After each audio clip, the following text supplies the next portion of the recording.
Hey guys, how's it going? I've gotten a few requests now for a setup for the Blaptica Dubia cockroach, the Guyana and orange spotted cockroach. These are a really common feeder species. It's really popular right now. A lot of people have been using them. I used to keep mine in a mixed container, but about 2 weeks ago or so, actually after I made a lot of my first videos, I decided to pull them out of that mixed container and keep them separately because I was culling off the other species I had them mixed with. They were Blabber's hybrids. I have Blabber's discoidalis purebreds now, so I'm getting rid of my hybrids. Anyway, the Dubia's really easy to keep.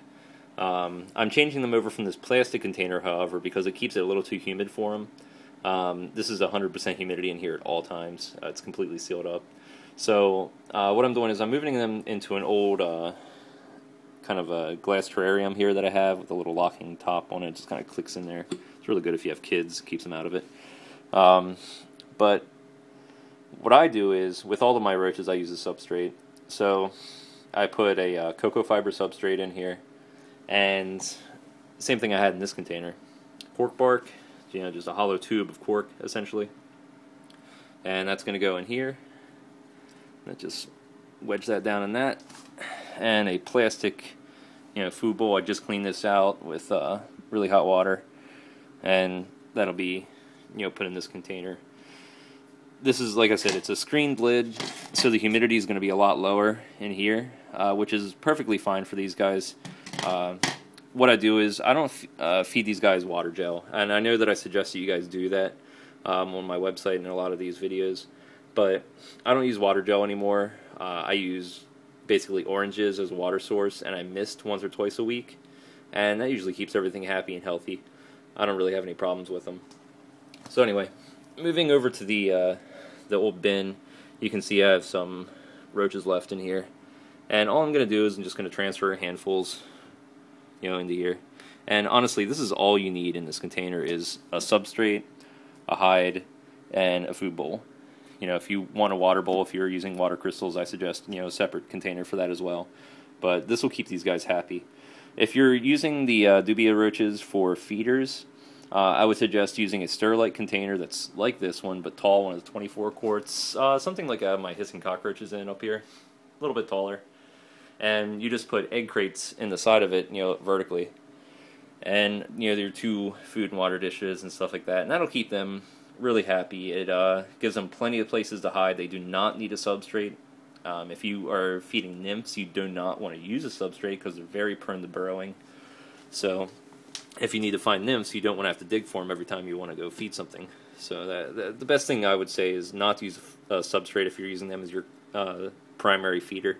I use Blaptica lateralis as my primary feeders, and they do not burrow, so I don't really worry about that with them. Obviously, I use a substrate. With these guys, also a substrate. All I'm doing, transferring them here to the ear, and let's see. This is if this will stop moving. This is a adult female. They do not have wings. They have wing pads, these little areas on their side. And these cannot fly. They cannot climb. They make really great feeder roaches. They're really prolific. Not as much as, say, Blaptica lateralis are, but one female can have between 20 and 50 babies in a month's time. And once they're breeding, they usually breed really fast and really well.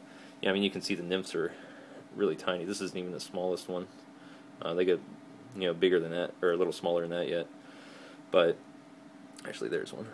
This is about as small as the nymphs are. So you can see they're good for feeding. Most things are about the size of a pill bug. Even small spiders can take those down pretty easy. So that's how I set mine up. Not primarily for feeders, they're more of, for show. I just like having them. They're interesting roaches. Going back to the wing pads, the males do have wings, but they cannot fly. They can flutter. They don't really get anywhere. The females also cannot climb. The nymphs cannot climb. They're real easy to take care of, real easy to contain. They will not infest your house at all. They do not breed at all below 68 degrees, so you want to keep them a little bit warmer. If they're in your house, you obviously don't have to worry about that too much if you have a cooler house, especially if you live up north like I do. My house is like 62 degrees average. But I keep everything on these kind of utility rack here, all in their separate, containers and stuff like that. And the I got rid of my big showcase in the center here and split up the species. That's kind of what I did with the dubias here. So what they're going to do is they're going to sit right there, and they're heated from underneath. So their container is going to be about 74 degrees or so, just like the hissing cockroaches are. And that'll keep them breeding and happy and not make their population go completely out of hand. They actually say you're supposed to keep these guys at an optimal 90 degrees with like 80% humidity. I think that's a little much, but whatever. I don't need a huge amount of them, so I don't need to worry about that. Anyway, if you guys have any more questions about setup and care for these guys, I did make a website. It's a Google site, so it's sites.google.com/sites/cockroach care.